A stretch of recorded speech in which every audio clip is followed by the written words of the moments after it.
I rise today as a member of the Illinois House, a member who came to this body committed to treat every Illinois resident with dignity, with respect, and equality. But I am also a man, a son, a husband, and a father. In fact, my little 5-year-old daughter is truly the joy of my life.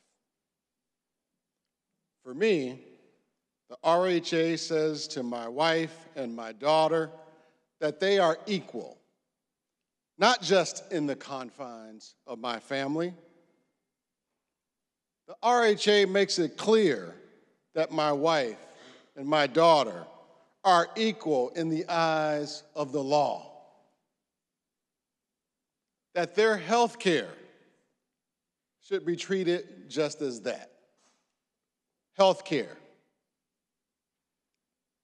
Today, we have a chance to send that message to women all across Illinois, to end the use of women's health care as a political football and respect the decisions about women's health care that should be made between women and their doctors.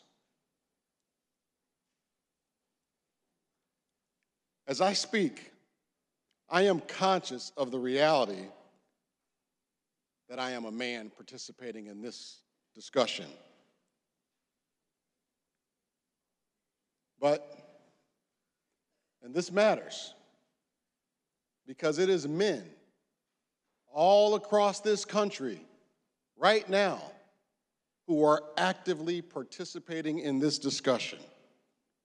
All across the United States, from Georgia and Alabama to Ohio, our neighbors in Missouri and Utah, men are passing harsh laws that subject women and their physicians to criminal penalties.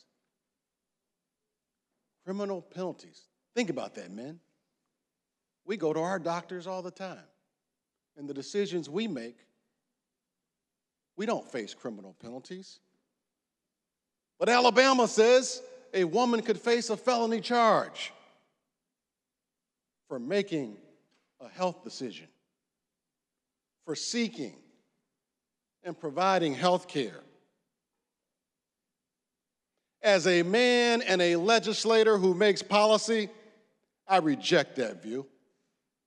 And today, I rise to stand with women in support of the RHA. I will not, here today or here ever, tell a woman what she can or cannot do with her body.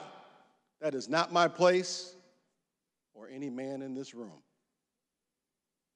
I have heard so much in this debate over the last few months about our process used here and the nature of this bill. But I have some questions for those who raise these issues. If you object to the process used here, have you objected to the rush in these other states to adopt abortion bans? These bans are simply vehicles to get a case to the Supreme Court. We all know that.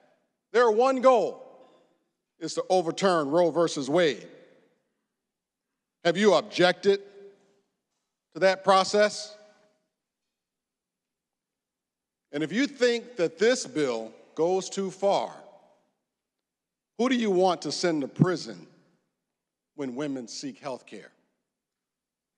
The new Georgia law would criminalize women who even travel outside the state to seek an abortion.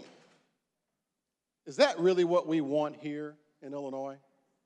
Is that truly what we want in Illinois? This is not the legacy that I want to leave for my daughter. The Georgia law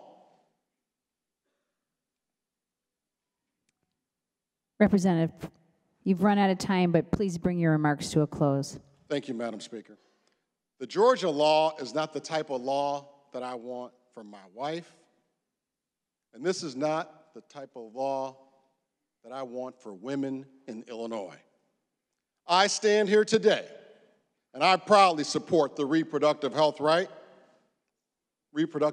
Act, and I urge all of my colleagues, especially the men in this room, to join me in voting to treat health care as health care for everyone in Illinois, men and women. Thank you, Madam Speaker.